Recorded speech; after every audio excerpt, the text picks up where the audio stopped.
Good day. Here are the stories for the Manila Times for Sunday, April 10, 2022.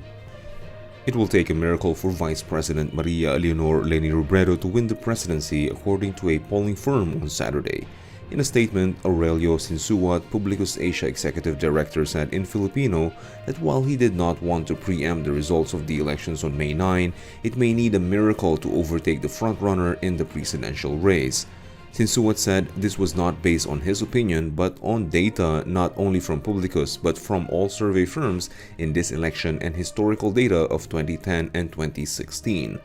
Based on the latest pre-election poll by Publicus from March 30 to April 6 on 1,500 respondents, Robredo was a distant second with a 24% voter preference compared to the 56% of frontrunner Ferdinand Bongbong Marcos Jr. Both Marcos and Robredo's numbers increased slightly from the March 9 to 14 survey, where the former senator got 51% and the vice president 21%. Publicus said that its latest survey was consistent with the results of social weather stations or SWS and Pulse Asia, which also indicated either a massive win or a landslide victory for Marcos. Publicus said that Marcos' lead was insurmountable given that there are only 4 weeks left in the campaign. It added that if the elections were held today, Marcos will receive almost 6 out of 10 votes while Robredo will be lucky to receive 3. The son of former President Ferdinand Marcos also led in all economic classes, performing well among those under Class E with a 60% in-group preference share compared to Robredo's 16%. He also has a 30% voter preference in North-Central Luzon, the Visayas, and Mindanao. The pollster said that based on the Pahayag Quarter 4 survey in December 2021, it can be inferred that the numbers of Marcos have risen, albeit with a rather gentle slope. This was in stark contrast to Robredo's 23% voter share, which is her highest throughout the election period. The 30-day overseas voting period for Filipinos abroad has started today, Sunday, April 10, the Commission on Elections or COMELEC said. A month before the May 9 national elections, the poll body said 1,697,215 overseas Filipinos will cast their votes in 92 Philippine posts, embassies, and consulates situated across Asia-Pacific region, Europe, Middle East, Africa, and the Americas. The largest concentration of registered voters is in the Middle East and Africa with 786,997, followed by Asia-Pacific with 450,282 voters. The Americas have a total of 306,445 voters, while Europe has 153,491. Voting will be done through an automated election system, manual system, postal voting, or personal voting. Overseas voters, just like local absentee voters, will only vote for president, vice president, 12 senators, and one party list group. Local absentee voters have 3 days to vote from April 27 to 29, 8 a.m. to 5 p.m. at designated voting centers. The COMELEC said voting might be suspended in several countries, namely Iraq, Algeria, Chad, Tunisia, Libya, Afghanistan, and Ukraine because of security concerns.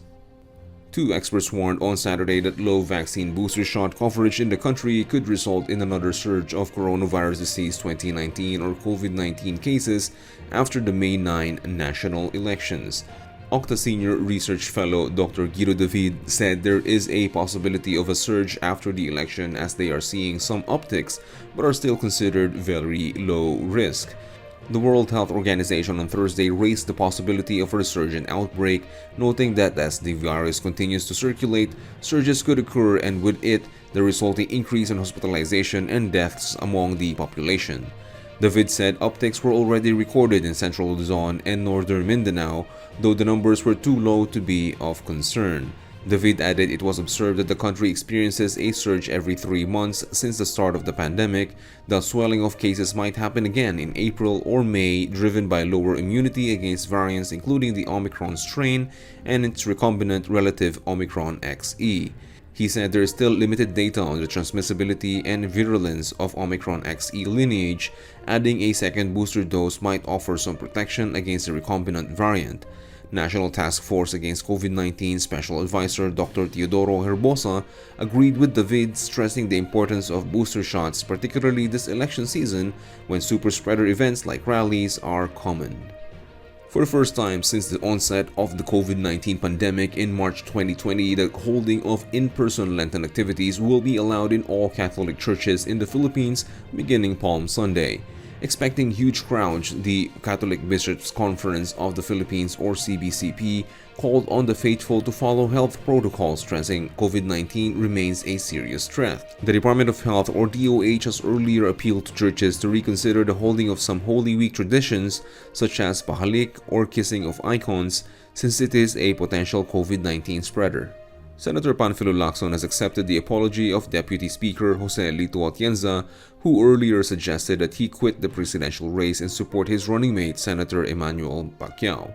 Atienza, who is running for vice president on Friday, reiterated his public apology to Lacson that he didn't intend to insult him when he asked Soto to be Pacquiao's running mate, and in fact he stressed that he has high respect for Lacson as a leader ever since they worked well together when he was mayor of Manila and Lacson was chief of the Philippine National Police or PNP. Atienza said he proposes that Soto, who is Lacson's running mate, should team up with Pacquiao and dramatically change the dynamics of the elections.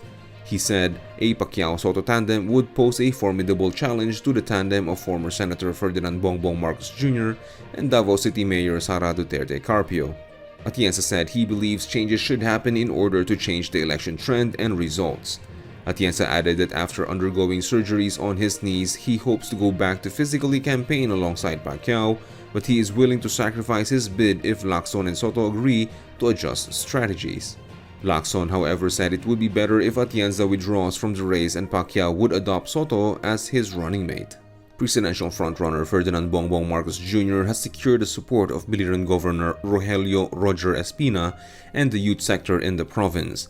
During a Mamet rally in Naval, Biliran on Friday, the governor introduced Marcos, who is running with Davao City Mayor Sara Duterte Carpio as the next president of the Philippines.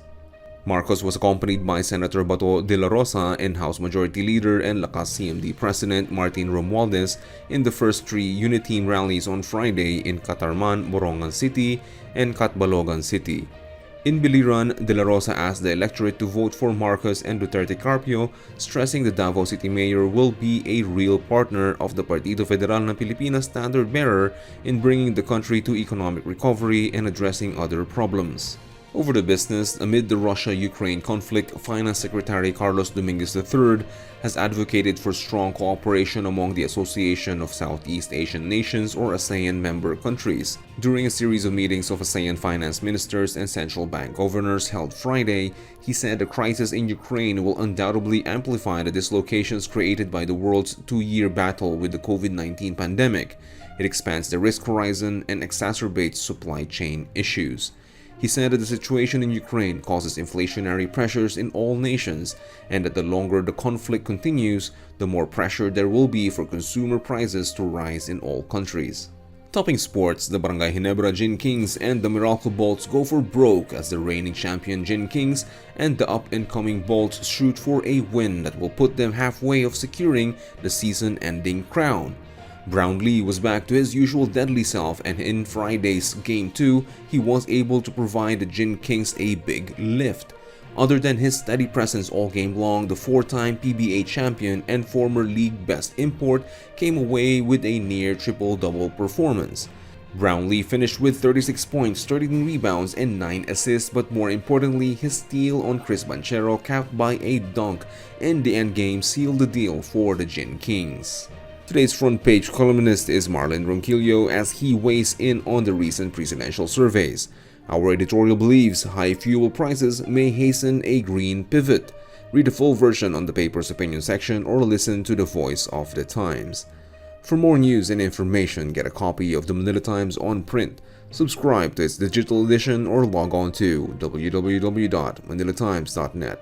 Follow us on Twitter, Facebook, or Instagram and keep up with the Times. For the Manila Times, this is Paulo Dimapi.